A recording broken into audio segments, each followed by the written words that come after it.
Les lumières de Paris scintillaient derrière la fenêtre panoramique, des millions d'étoiles tombaient sur la ville. Mais je ne les voyais pas vraiment. Pas ce soir-là.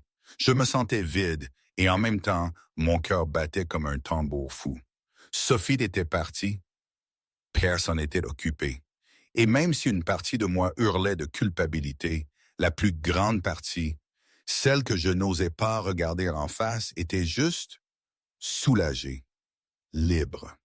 C'était un sentiment étrange, une sorte de paix précaire qui flottait au-dessus d'un abîme de doute. Comment tout ça avait commencé? Il faut remonter quelques mois ou même des années. C'est difficile de se souvenir de l'ordre exact des choses, tellement les émotions brouillent les pistes. Est-ce que c'était en septembre ou peut-être octobre?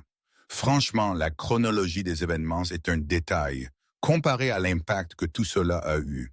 Julien Dubois et moi, on travaillait ensemble depuis au moins 2 ans. Moi, Marie, j'étais sa traductrice. Russe, italien, français, anglais, un peu de mandarin, un vrai couteau suisse linguistique pour ses affaires qui s'étendait des docks de Marseille au marché de Saint-Pétersbourg. Il me voyait, je crois, comme un outil efficace, indispensable même, mais juste un outil. Et moi, je le voyais comme mon patron, le redoutable Julien Dubois, l'homme à la tête des opérations familiales, un empire discret mais puissant dans l'immobilier, le transport maritime et ses connexions dont on ne parlait jamais à voix haute.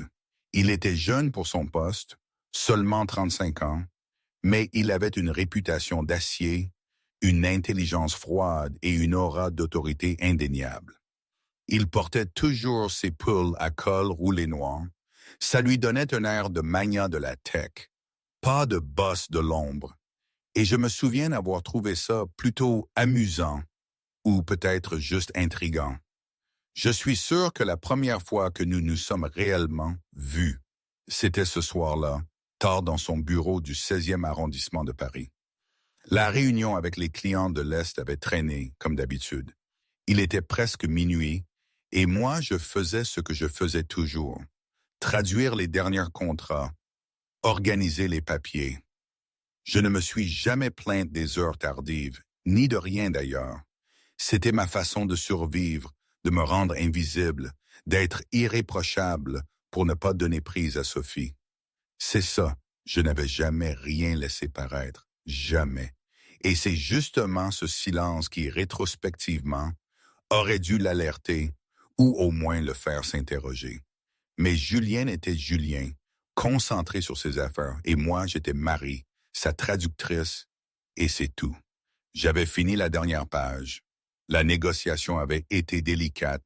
Ces Russes de Marseille étaient particulièrement tenaces, mais j'avais réussi à déjouer leur petite ruse sémantique. Tout est en ordre. Ils ont accepté vos termes, pas de modification à la clause principale. Ma voix était professionnelle, comme d'habitude. Julien, il était penché en arrière dans son fauteuil en cuir, le regard perçant, même à cette heure tardive. Il a fait un signe de tête. Son visage était fatigué, les traits un peu tirés par les nuits blanches, l'odeur légère de whisky flottait dans l'air. « Excellent travail, Marie, vraiment.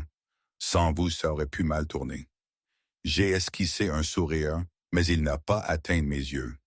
Un sourire de façade, je faisais ça tout le temps.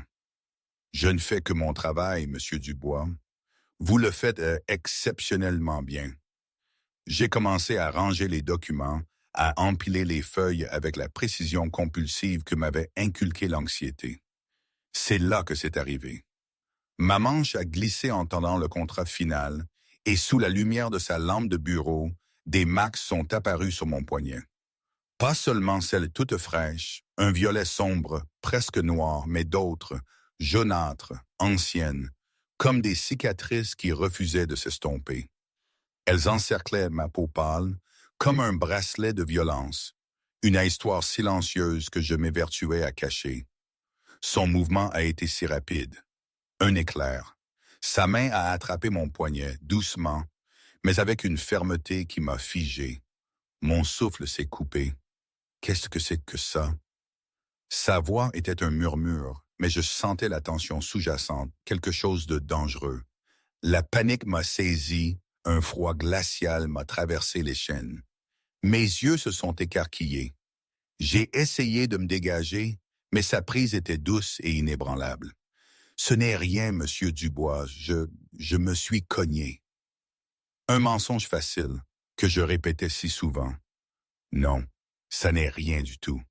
Il a tourné mon poignet sous la lumière, inspectant chaque marque, les bleus frais, presque encore en relief, chevauchant les cicatrices plus vieilles, comme des couches d'histoires douloureuses.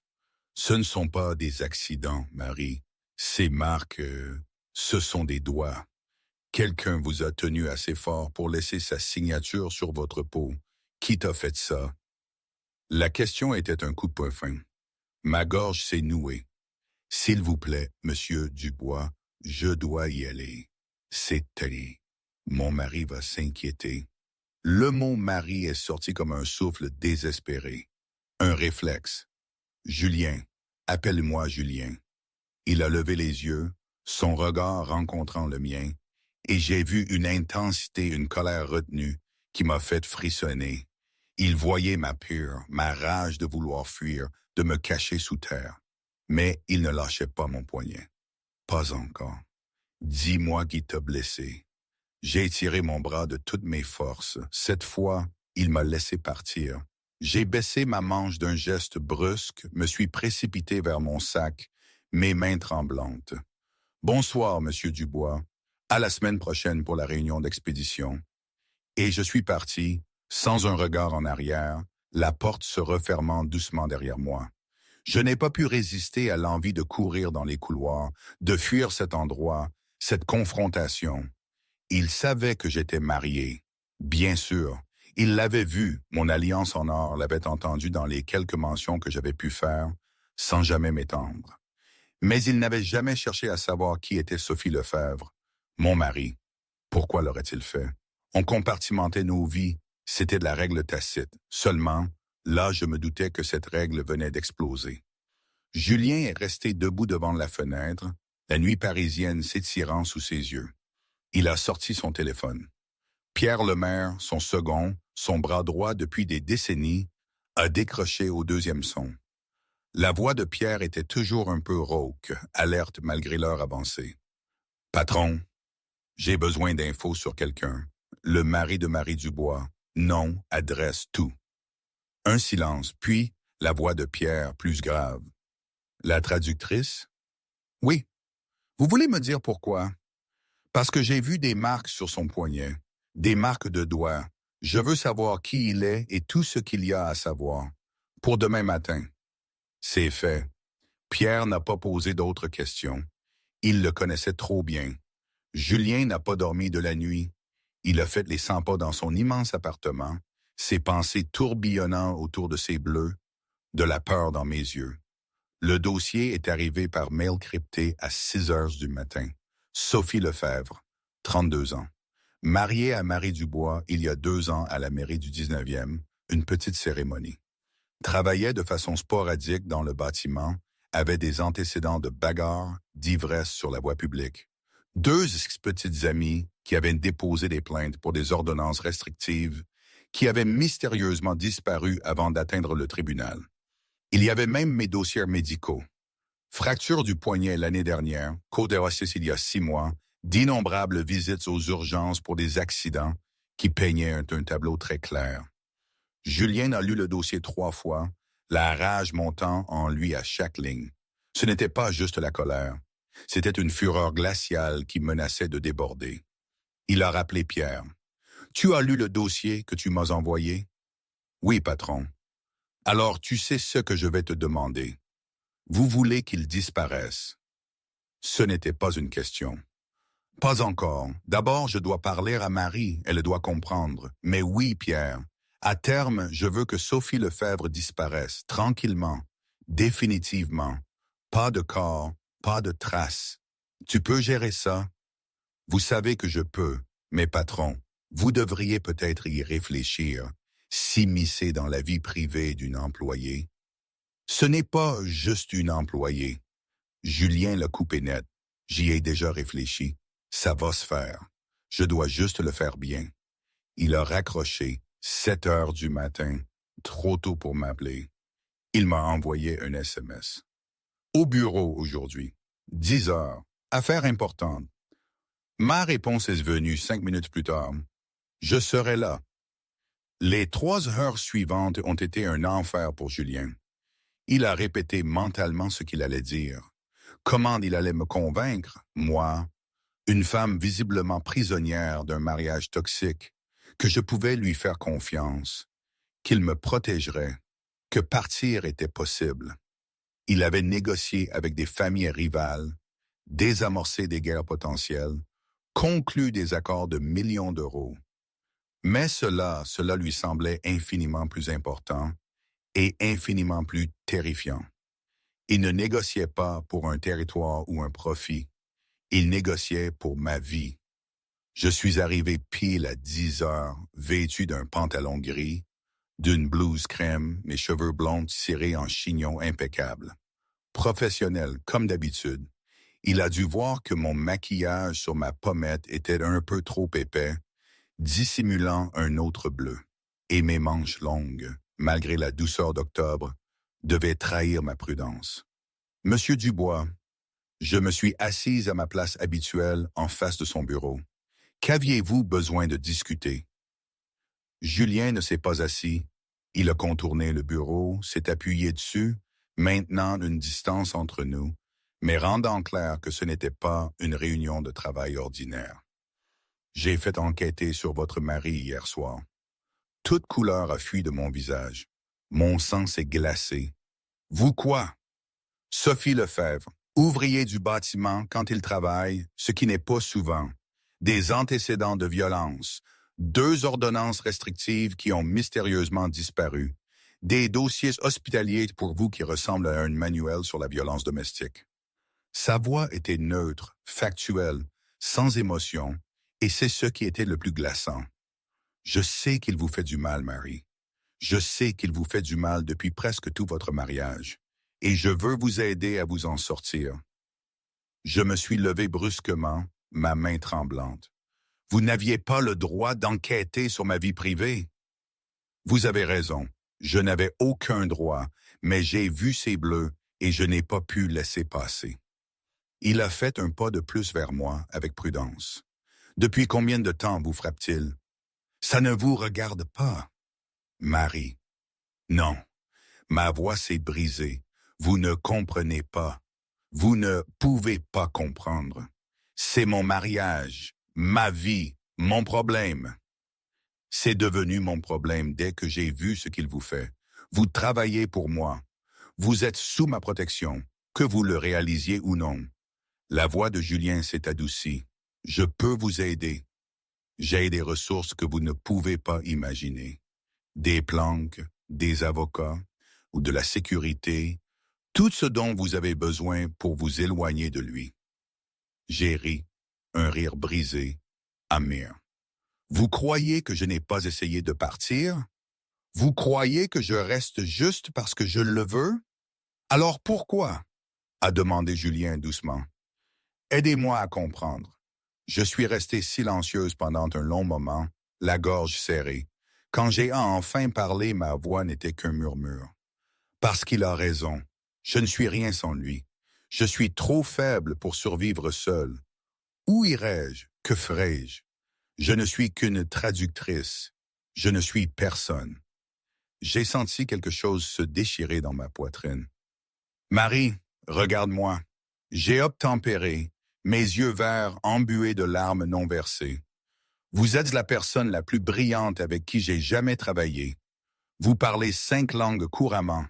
Vous négociez des contrats de millions de dollars pour moi. Vous saisissez des nuances que même les locuteurs natifs manquent. Vous n'êtes pas juste une traductrice. Vous êtes exceptionnel et vous n'êtes pas faible. Vous survivez à quelque chose qui briserait la plupart des gens. Ce n'est pas de la faiblesse, c'est de la force. Une larme a coulé sur ma joue. Il dit que je suis trop émotive, trop exigeante, que personne d'autre ne me supporterait, que j'ai de la chance qu'il reste même quand je fais des bêtises. Il vous ment. C'est ce que font les personnes qui abusent. Elle vous convainc que vous avez besoin d'elle pour que vous ne partiez pas. Mais vous n'avez pas besoin de lui, Marie. Vous n'en avez jamais eu besoin. Vous ne comprenez pas. Ma voix était désespérée, la raison s'évanouissant devant la loyauté toxique. Il peut être si bon quand il n'est pas en colère. Il m'aime. Il me le dit tout le temps. Et peut-être que si j'essayais plus fort, si j'arrêtais de le provoquer, stop. La voix de Julien était ferme mais pas dure. Écoutez-moi très attentivement. Rien de ce que vous faites ne justifie la violence. Cela sert rien. S'il vous aimait, il ne vous ferait pas de mal. L'amour véritable ne laisse pas de bleu. L'amour véritable ne vous rend pas apeuré. Je pleurais ouvertement maintenant, ma façade professionnelle complètement brisée. Je ne sais pas quoi faire. Je suis si fatigué, Julien, si fatigué d'avoir peur.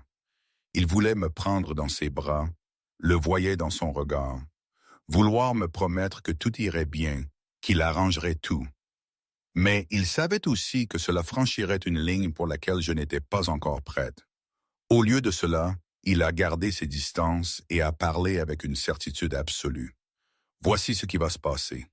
Vous allez venir loger dans mon appartement. J'ai de la sécurité, de l'espace, tout ce dont vous avez besoin. Vous y serez en sécurité. Et ensuite, nous allons déterminer les prochaines étapes. Des avocats pour le divorce, des ordonnances restrictives, tout ce qu'il faut pour vous libérer de lui légalement. Il va me chercher. Laissez-le faire. Il devra d'abord passer par moi et ma sécurité. Et je vous promets, Marie, qu'il ne passera pas. La voix de Julien a pris une teinte froide et dangereuse. Je protège ce qui est à moi, et vous êtes sous ma protection maintenant. Je l'ai regardé longuement, cherchant quelque chose dans son visage. Pourquoi faites-vous ça? Pourquoi vous souciez-vous autant? Parce que je suis à moitié amoureux de vous, et ce, depuis des mois. Parce que l'idée qu'il vous touche me donne envie de commettre un meurtre. Parce que vous méritez tellement mieux que ce que l'on vous a donné. Mais Julien ne pouvait rien dire de tout cela. Pas encore. Pas quand j'étais si vulnérable. Parce que vous travaillez pour moi et que je ne tolère pas qu'on fasse du mal à mes gens. Et parce que vous méritez de vous sentir en sécurité. C'est une raison suffisante. J'ai essuyé mes larmes de mes mains tremblantes. Je n'ai nulle part où aller.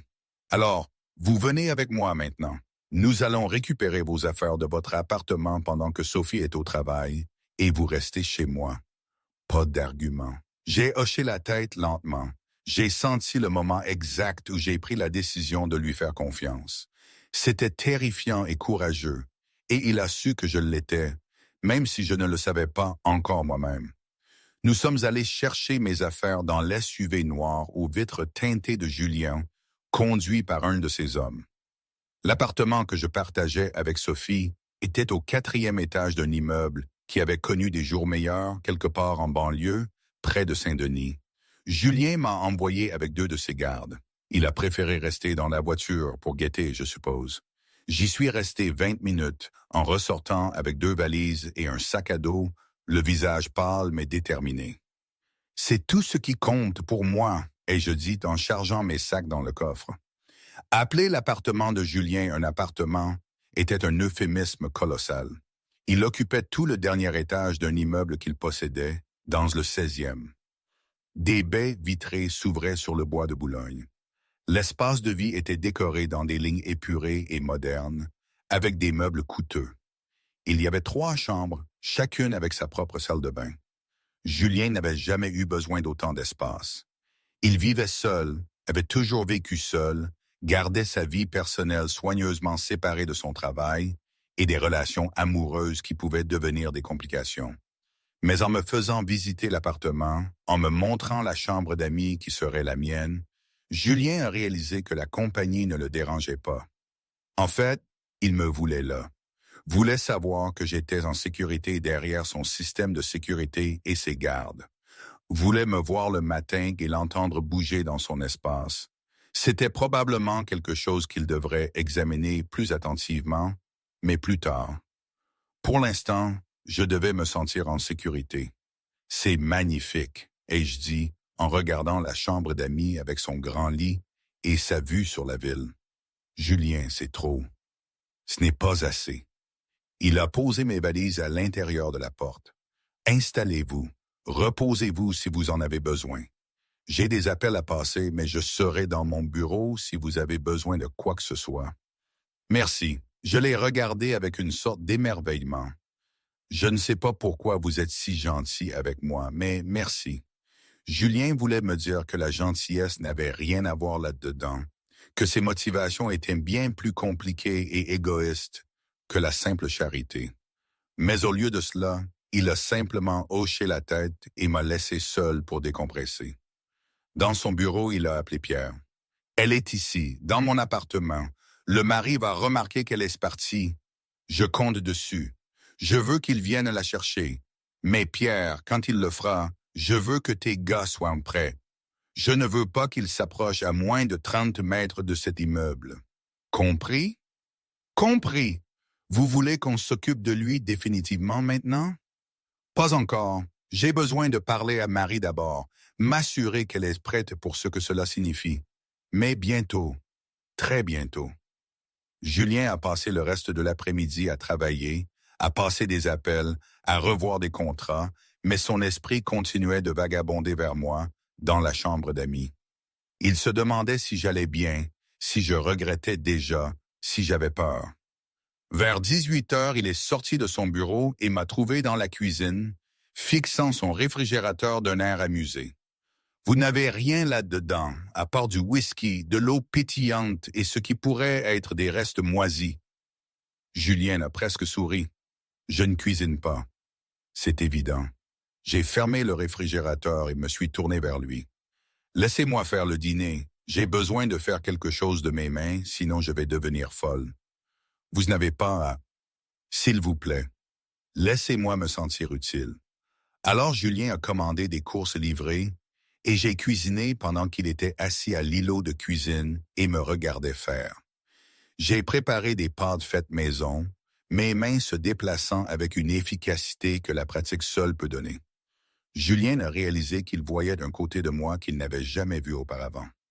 Détendu, à l'aise, presque domestique. Je fredonnais en travaillant, et quand je l'ai surpris à me regarder, j'ai souri. Quoi?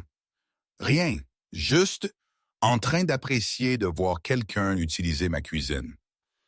Nous avons mangé à sa table à manger, avec sa vue sur les lumières de la ville.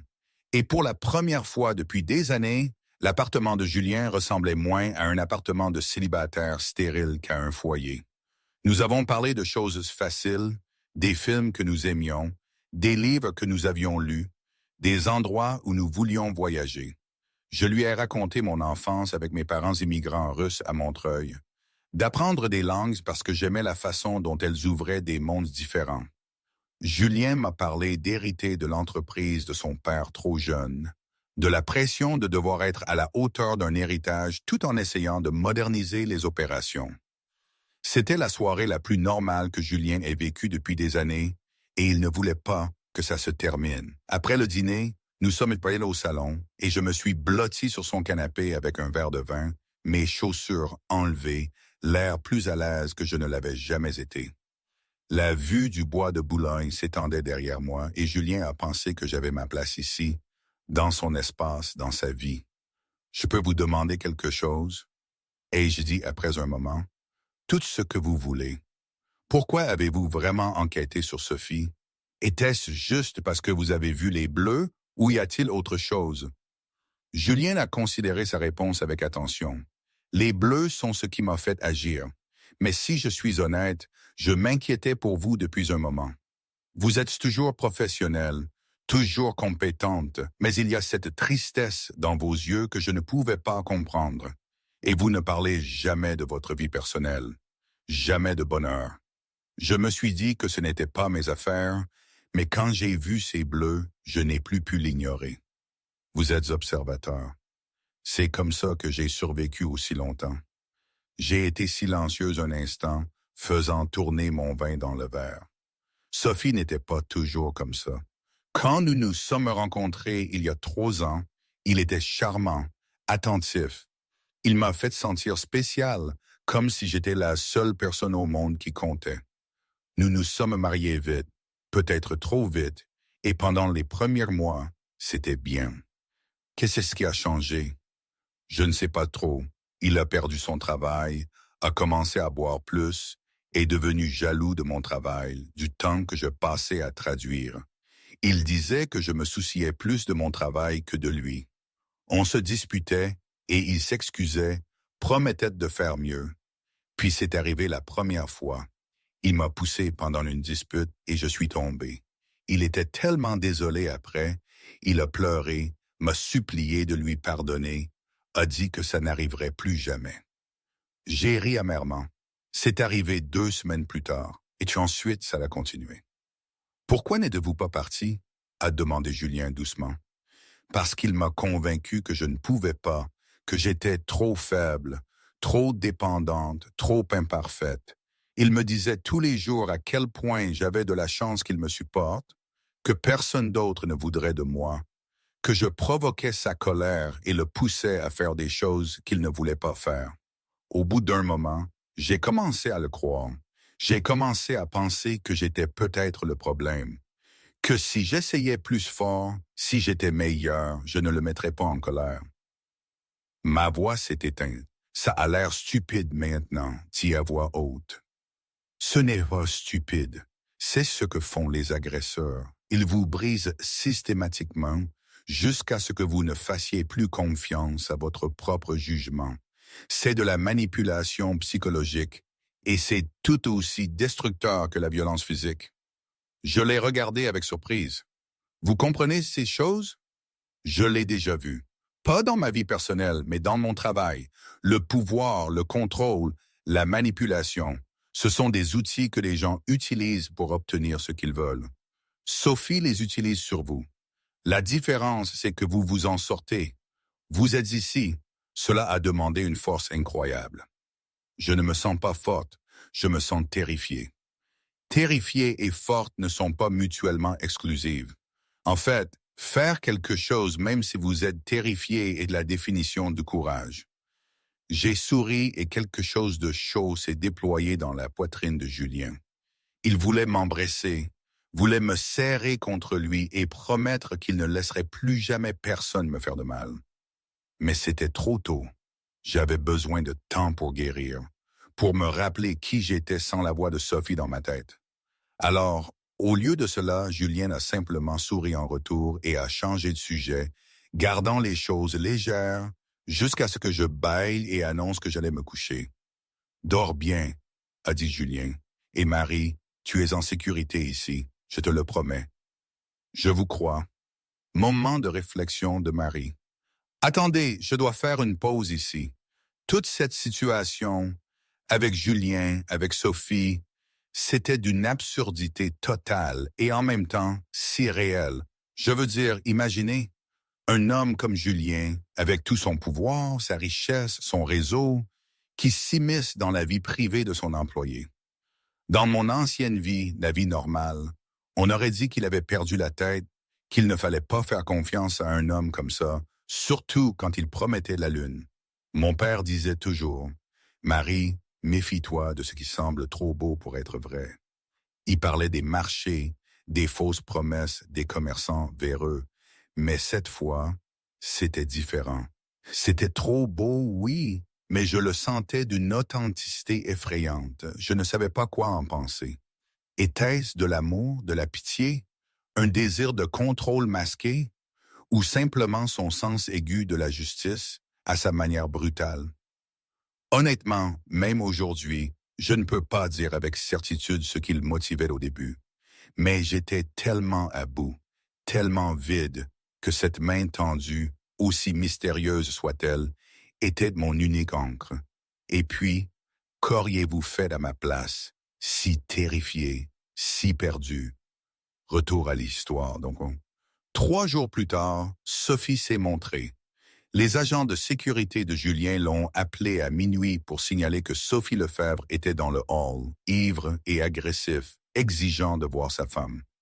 Julien est sorti de son lit en quelques secondes, enfilant un pantalon et une chemise, son esprit vif malgré le réveil brutal.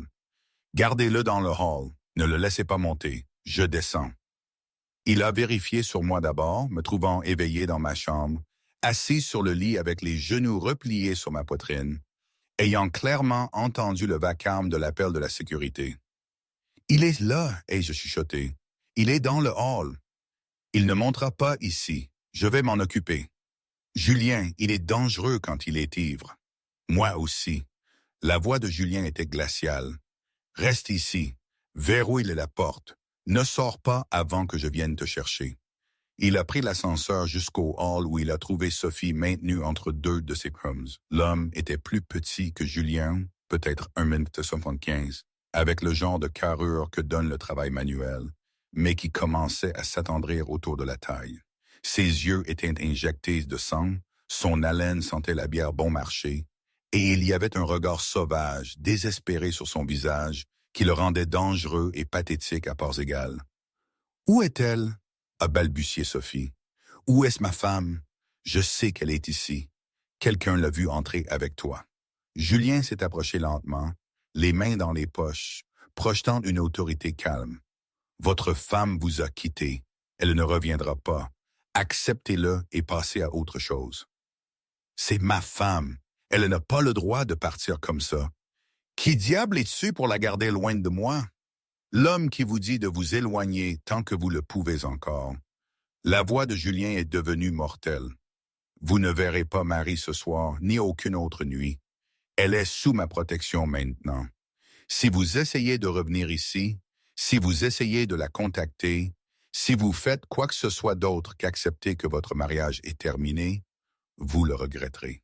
Suis-je clair? » Sophie a essayé de se jeter en avant, mais les agents de sécurité l'ont retenue facilement. « Je te tuerai, je la tuerai, elle est à moi. » Julien s'est approché, baissant la voix pour que seule Sophie puisse entendre. « Écoutez très attentivement. Je suis au courant des bleus, je suis au courant des visites à l'hôpital. Je sais que vous la battez depuis 2 ans, et si jamais, et je dis bien jamais, vous la touchez à nouveau, on ne retrouvera jamais votre corps. Je ne suis pas un mari jaloux, Sophie. Je suis un homme avec des ressources et des connexions que vous ne pouvez pas imaginer. Testez-moi et découvrez de quoi je suis capable. » Quelque chose dans les yeux de Julien a dû communiquer le sérieux de la menace, car l'arrogance de Sophie s'est effondrée. « C'est ma femme, a-t-il répété, mais d'une voix faible maintenant. Plus pour longtemps. Son avocat vous contactera pour les papiers de divorce. Signez-les. Passez à autre chose dans votre vie, parce que si vous ne le faites pas, je la terminerai pour vous. » Julien a fait signe à ces hommes qui ont traîné Sophie hors de l'immeuble et l'ont laissée sur le trottoir. Julien a regardé à travers les portes vitrées jusqu'à ce que Sophie titube dans la nuit, puis s'est retourné et est monté. Il m'a trouvé dans le salon, enveloppé dans une couverture, le visage pâle. « Il est parti? » « Il est parti. » Julien s'est assis à côté de moi, gardant une distance prudente. « Tu vas bien? » Je l'ai entendu crier. Il avait l'air si en colère. Je tremblais. « Et s'il revient? Et s'il... » « Il ne reviendra pas. J'ai très clairement dit ce qui se passerait s'il essayait. » Julien a tendu le bras et a pris ma main doucement. « Tu es en sécurité, Marie. J'étais sérieux. Il ne s'approchera pas de toi. » J'ai regardé nos mains jointes, puis son visage. « Vous l'avez menacé. » J'ai fait plus que le menacer. Je lui ai promis des conséquences s'il ne reculait pas. Et je tiens mes promesses. « Vous feriez vraiment... » Ma phrase est restée en suspens.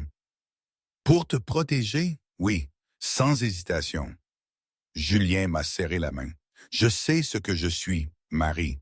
Je connais les choses que j'ai faites, la violence dont je suis capable, mais je la dirige vers les gens qui le méritent. Sophie le mérite. Et s'il me donne une raison, je n'hésiterai pas. J'aurais dû être horrifié, aurais dû me retirer, le traiter de monstre, exiger de partir.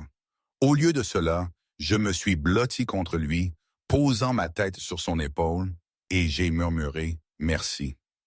Julien a passé son bras autour de moi, me tenant pendant que je tremblais d'adrénaline et de soulagement, et il a su qu'il était en difficulté parce que cela avait cessé d'être une question de protection d'une employée.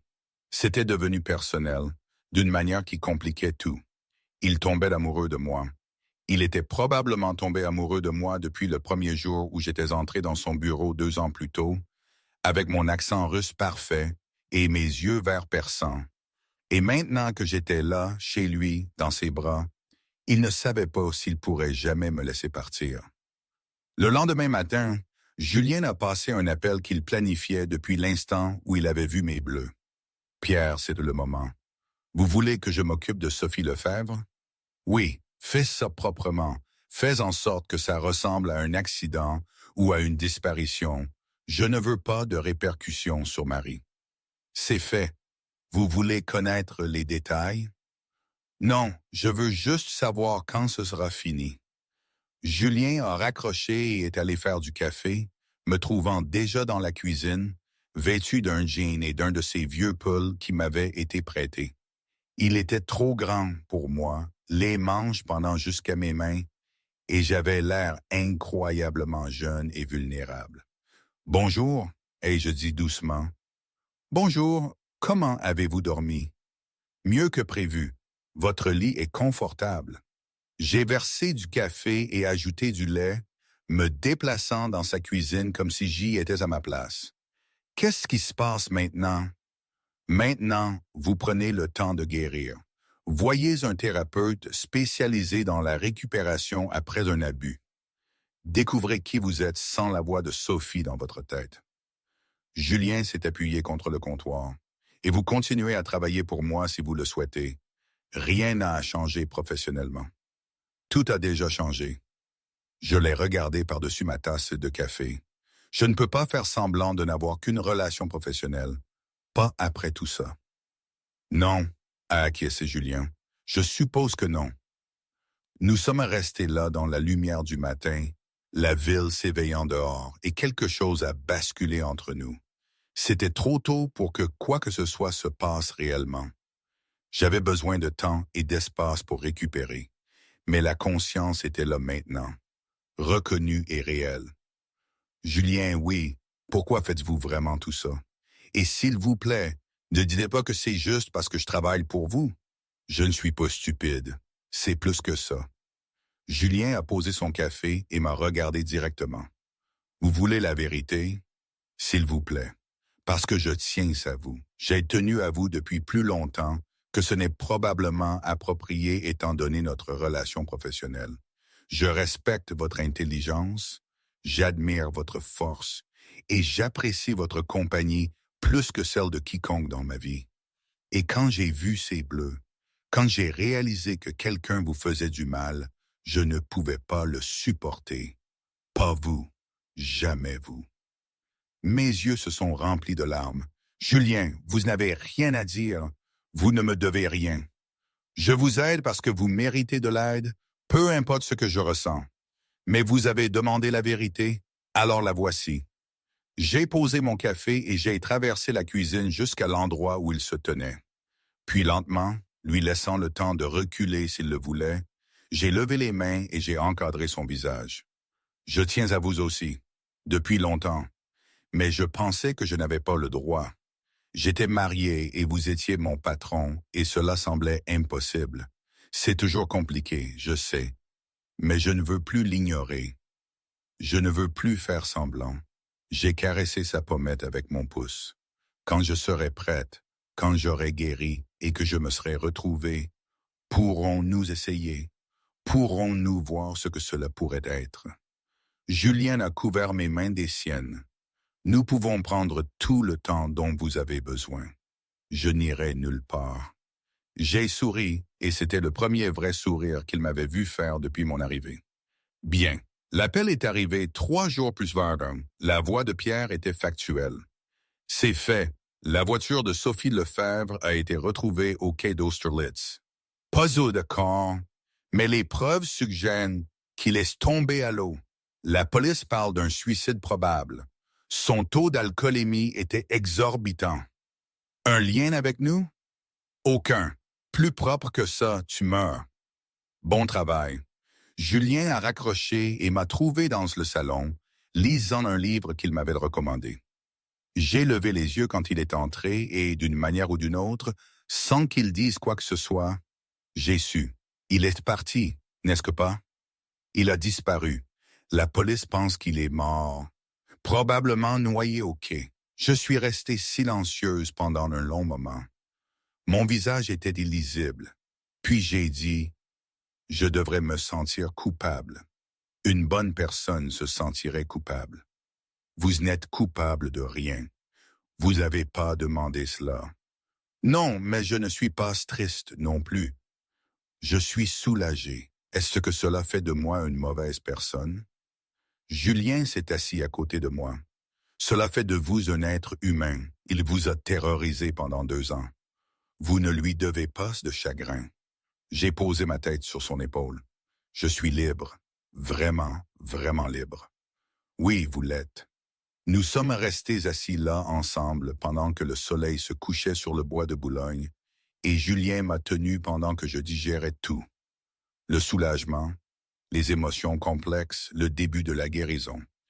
Et il s'est promis de me laisser tout le temps dont j'avais besoin pour me reconstruire avant de demander quoi que ce soit de plus.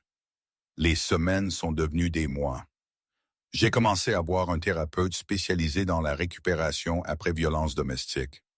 J'ai continué à travailler pour Julien, à traduire des documents et à assister à des réunions, mais j'ai aussi commencé à prendre d'autres clients, à développer ma propre entreprise en freelance.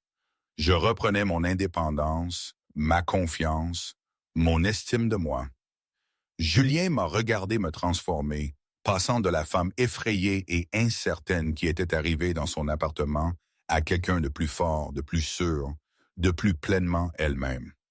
Je suis resté dans son appartement, bien que nous ayons depuis longtemps cessé de prétendre que c'était temporaire. J'avais ma propre chambre, mais je passais la plupart des soirées dans le salon avec lui, parlant de nos journées, regardant des films, cuisinant ensemble.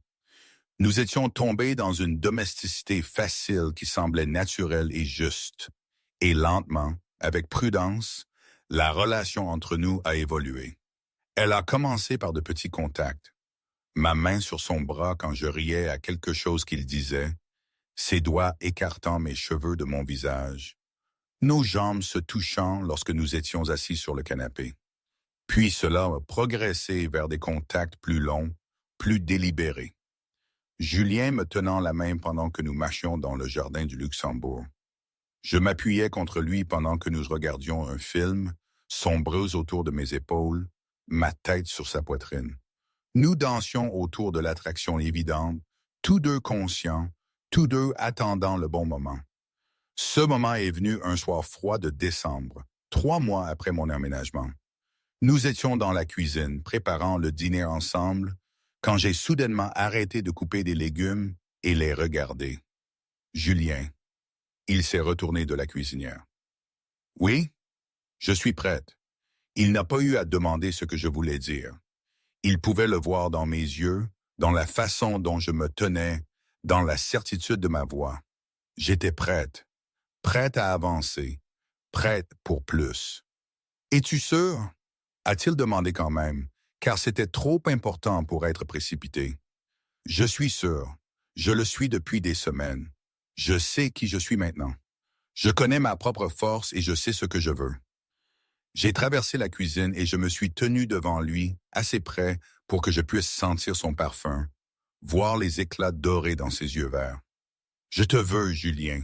Je veux voir ce que nous pourrions être ensemble, si tu le veux toujours aussi. Je n'ai jamais cessé de le vouloir. Sa voix était rauque d'honnêteté. Mais Marie, tu dois comprendre quelque chose. Ce que je ressens pour toi, ce n'est pas simple. Ce n'est pas occasionnel. Si nous faisons ça, je suis entièrement, complètement, possessivement investi. J'ai passé des mois à te regarder guérir et à rester à distance. Mais si tu me donnes la permission de franchir cette ligne, je ne pourrai pas revenir en arrière. Tu seras mienne et je protège ce qui est à moi. Je sais, je veux ça. Je te veux exactement comme tu es, dangereux et protecteur et possessif. Je veux tout ça. Julien a encadré mon visage dans ses mains, son pouce caressant mes joues. Alors dîne avec moi demain soir. Un vrai rendez-vous? Laisse-moi te courtiser comme il faut. J'ai souri. Nous vivons ensemble. Ce n'est pas un peu à l'envers? Je m'en fiche, je veux faire ça bien. D'accord, oui. Emmène-moi à un rendez-vous. Julien m'a embrassé sur le front, les joues, le bout du nez, mais pas sur la bouche. Pas encore. Il voulait attendre. Voulait que ce premier vrai baiser soit parfait. Demain soir, porte quelque chose de beau. Je t'emmène quelque part de spécial. La perspective de Pierre sur la disparition de Sophie. Quand Julien m'a demandé de m'occuper de Sophie, le mari de Marie, je n'ai pas cligné des yeux. Julien ne s'immisce jamais, il est très strict sur ça. Mais là, pour Marie, il était prêt à tout. C'était clair. Je n'ai pas posé de questions sur les détails, je connais trop bien le patron. Il voulait que ça disparaisse proprement. J'ai dépêché 2 de mes meilleurs gars. C'était simple, un gars comme Sophie, plein de dettes, d'alcool, de mauvaise fréquentation. Ce n'est pas difficile de lui faire rencontrer le quai. Un plongeon malheureux dans la Seine par une nuit sombre. Un verre de trop, une chute, personne pour le voir. On a laissé sa voiture là avec quelques bouteilles vides. Le taux d'alcoolémie, comme je l'ai dit à Julien, était à la limite de l'inimaginable. C'est le genre de suicide accidentel que la police classe rapidement. Personne ne chercherait à creuser. Ce n'était pas la première fois que je gérais ce genre de situation. On protège ce qui est à nous. Marie est sous la protection de Julien, donc elle est à nous maintenant. C'est comme ça que ça fonctionne dans ce monde. Ça n'a rien de personnel. Enfin, pas pour moi. Pour Julien, je savais que c'était très personnel. Le restaurant était à Saint-Germain-des-Prés, petit et exclusif, le genre d'endroit qui ne faisait pas de publicité parce qu'il n'en avait pas besoin. Julien connaissait le propriétaire, il avait usé de son influence pour une table privée avec vue sur les toits de Paris. Je suis arrivé, sublime dans une robe vert profond qui s'accordait à mes yeux, mes cheveux blonds retombant en vagues légères sur mon dos. Chaque homme du restaurant s'est retourné pour me regarder, et Julien a senti une bouffée de fierté possessive. Elle est à moi. Nous nous sommes assis l'un en face de l'autre avec du champagne et la meilleure cuisine que Paris avait à offrir. Et nous avons parlé de tout. De nos enfances, de nos rêves et de nos peurs, de ce que nous voulions de la vie, de ce à quoi ressemblerait notre vie ensemble. Je ne quitterai jamais les affaires familiales, a dit Julien, voulant être clair. C'est qui je suis, ce que je fais, c'est dangereux, c'est compliqué, et ça ne changera pas. Si tu es avec moi, tu acceptes ce que là. Je sais, et je suis d'accord avec ça. J'ai travaillé pour toi assez longtemps pour comprendre ton monde. Ça ne me fait pas peur. Ça devrait te faire un peu peur. Peut-être, mais tu me fais moins peur que mon propre mari. Au moins avec toi, je sais que la violence est dirigée vers l'extérieur, vers les gens qui la méritent. Tu ne me feras jamais de mal. Jamais, a promis Julien. Je mourrai d'abord. Après le dîner, nous avons marché le long des quais, le vent de décembre froid mais supportable. Julien m'a donné son manteau et a gardé son bras autour de mes épaules. Et quand nous nous sommes arrêtés pour regarder le pont Neuf illuminé sur le ciel nocturne, je me suis tourné dans ses bras et l'ai regardé. « Embrasse-moi » ai-je dit. « Es-tu sûr? » « Je suis sûr depuis 3 mois. J'attendais juste que tu me rattrapes. » Julien a souri et a baissé la tête, me laissant le temps de changer d'avis, de me retirer, mais je ne l'ai pas fait. Je me suis hissé sur la pointe des pieds et l'ai rencontré à mi-chemin. Et quand nos lèvres se sont enfin touchées, tout s'est mis en place. Le baiser a été doux au début, exploratoire, apprenant le goût et la sensation l'un de l'autre. Puis il s'est approfondi et devenu affamé. Des mois de tension, de désir et de distance prudente ont finalement cédé.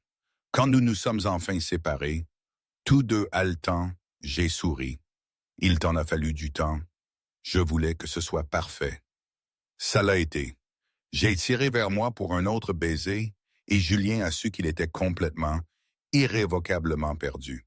Nous sommes retournés à son appartement, notre appartement. Et cette fois, quand nous nous sommes embrassés, rien ne nous retenait. Julien m'a entraîné vers sa chambre, ses mains dans mes cheveux, mes doigts serrant sa chemise. Nous nous sommes déshabillés lentement, respectueusement, et quand Julien m'a allongé sur son lit, il s'est assuré de demander à chaque étape si j'allais bien, si c'était ce que je voulais. Je suis sûr, je n'arrêtais pas de dire, je veux ça, je te veux. Alors Julien m'a fait de l'amour avec toute la patience et l'attention qu'il avait, me montrant avec son corps ce qu'il avait eu trop peur de dire avec des mots, que j'étais précieuse pour lui, que je comptais, qu'il me protégerait et me chérirait aussi longtemps que je le laisserais faire. Et quand nous nous sommes enfin unis, bougeant en parfaite synchronisation, cela a semblé être plus qu'un simple plaisir physique.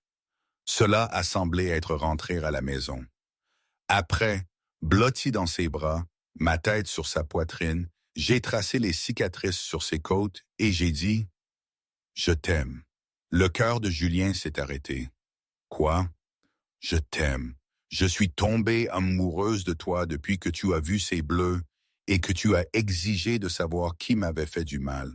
J'aime ton instinct protecteur et ton intelligence, et la façon dont tu me vois plus que je ne me voyais moi-même. Je t'aime, Julien. » Il m'a serré plus fort, a enfoui son visage dans mes cheveux et a senti quelque chose se déverrouiller dans sa poitrine. Je t'aime aussi, tellement ça me terrifie. Ne sois pas terrifié. Sois juste ici avec moi, toujours. Nous avons passé le reste de l'hiver à construire notre relation, à apprendre à nous connaître, à tomber plus profondément. J'ai continué à guérir et à grandir, ma confiance s'épanouissant sous le soutien et l'affection constant de Julien. J'ai commencé à prendre de plus grands projets de traduction, à développer ma clientèle, à être reconnue comme l'une des meilleures dans le milieu. J'étais brillante et réussie, et je me voyais enfin comme Julien m'avait toujours vu, comme exceptionnel. Au printemps, nous étions officiellement ensemble depuis 4 mois, et Julien savait ce qu'il voulait. Il le savait en fait depuis cette première nuit où je lui avais dit que je l'aimais. Mais il voulait attendre que je sois complètement guéri, que je me sois pleinement retrouvé avant de demander. Un soir de mai d'août, il m'a ramené à l'endroit où nous avions eu notre premier rendez-vous, le restaurant de Saint-Germain-des-Prés avec vue sur la ville. Nous avons eu du champagne et d'un dîner, et quand le dessert est arrivé, Julien a tendu la main sur la table et a pris la mienne. « Marie, je dois te dire quelque chose. » J'ai levé les yeux de ma crème brûlée, mes yeux verts curieux. « Qu'est-ce que c'est? » « Il y a 2 ans, tu es entrée dans mon bureau en tant que ma traductrice. Intelligente, compétente, professionnelle. Je t'ai respectée dès le premier jour. Mais quelque part en cours de route, le respect s'est transformé en admiration. L'admiration s'est transformée en affection, et l'affection s'est transformée en amour. Tu es devenue la personne la plus importante de ma vie, la personne à laquelle je pense quand je me réveille et quand je me couche, la personne avec qui je veux tout partager. Il a fouillé dans sa poche et en a sorti une petite boîte en velours, la posant sur la table entre nous. Mes yeux se sont écarquillés. Tu es venu à moi brisé, convaincu que tu étais faible, mais j'ai vu ta force dès le début. Je t'ai regardé te reconstruire, récupérer ton pouvoir, devenir la femme incroyable que tu as toujours été, mais que tu avais oubliée. Et je veux passer le reste de ma vie à te rappeler à quel point tu es exceptionnel, à quel point tu es aimé, apprécié, chéri et absolument irremplaçable. Il a ouvert la boîte, révélant une bague en platine avec une pierre centrale en émeraude entourée de diamants. « Épouse-moi, Marie, sois ma femme, ma partenaire, mon tout. Laisse-moi passer chaque jour à prouver que je suis digne de toi. » Les larmes coulaient sur mon visage. « Julien, je sais que c'est rapide. Je sais que nous ne sommes officiellement ensemble que depuis quelques mois, mais je t'aime depuis 2 ans et je ne vais pas perdre plus de temps. Je te veux pour toujours si tu veux de moi. » Oui, j'ai ri et pleuré en même temps. Oui, bien sûr. Oui, je t'aime tellement. Julien a glissé la bague à mon doigt, puis a contourné la table pour m'embrasser, Peu importe que nous soyons en public, que les gens nous regardent. J'étais sienne maintenant, officiellement, et il voulait que le monde entier le sache. Notre mariage, la cérémonie elle-même est un peu un flou, pour être honnête. C'était en juillet, dans le jardin des plantes, un endroit que j'ai toujours adoré, au milieu des fleurs sauvages. J'ai choisi une robe simple, il y avait nos familles, nos amis. C'était beau, oui, très émouvant. Mais les vœux, je me souviens des vœux. Les siens, promettant de me protéger, de me chérir, de toujours voir ma force même quand je ne le pourrais pas, d'être mon havre de paix.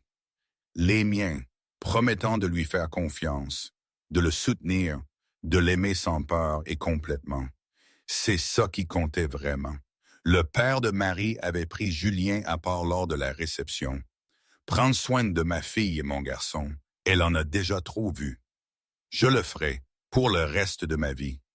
Nous avons passé notre lune de miel en Toscane, 2 semaines dans une villa que Julien avait louée, à boire du vin, à nous aimer et à parler de notre avenir.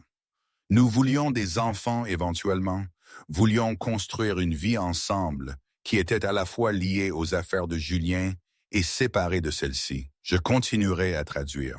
Julien continuerait à gérer les opérations familiales et nous créerions quelque chose de beau ensemble. Quand nous sommes revenus à Paris, à l'appartement qui était maintenant entièrement le nôtre, plus de simagrées que c'était temporaire, plus de chambres séparées. Je me suis tenu aux fenêtres du sol au plafond donnant sur le bois de Boulogne et j'ai dit « Je n'aurais jamais cru avoir ça, une vie que j'ai choisie, un partenaire qui me voit, un bonheur qui ne s'accompagne pas de peur. » Julien s'est approché derrière moi et a passé ses bras autour de ma taille, posant son menton sur mon épaule. « Tu mérites tout ça et plus encore. » Je le sais maintenant. Il m'a fallu du temps pour y croire, mais je le sais maintenant. Je me suis retourné dans ses bras et l'ai regardé. Merci de voir ma force quand je ne pouvais pas. Merci de m'avoir donné l'espace de guérir. Merci de m'aimer. Merci de me faire confiance, de me laisser entrer, d'être assez courageuse pour te choisir. Il m'a embrassé, doucement, tendrement, pleine de promesses. Je ne me suis pas seulement choisi, j'ai choisi nous. J'ai choisi cette vie que nous construisons et je la choisirai encore à chaque fois. Aujourd'hui, c'est différent. Non pas que tout soit parfait, ce serait stupide de le penser. Julien et moi, nous continuons à traduire des contrats tard dans la nuit, la skyline de Paris scintillant derrière nous. Mais maintenant, quand ma main traverse le bureau pour lui tendre des documents, il n'y a plus de bleu sur mes poignets. Juste une alliance en platine qui capte la lumière et un sourire sur mon visage qui dit que je suis exactement à ma place. Est-ce que la vie est simple maintenant? Non. Est-ce que toutes mes peurs ont disparu? Bien sûr que non. Parfois, une ombre de mon passé me frôle et je me demande si j'ai bien fait, si ce chemin était le bon. Est-ce que j'ai le droit à tout ce bonheur? Ces questions reviennent. Mais ensuite, je regarde Julien, ou je regarde l'horizon, et je sais que malgré toutes les complexités, malgré le chaos que j'ai traversé pour en arriver là, ce que nous avons construit, c'est quelque chose de réel. C'est fragile et fort à la fois. Et c'est à moi. Et c'est ça le plus important.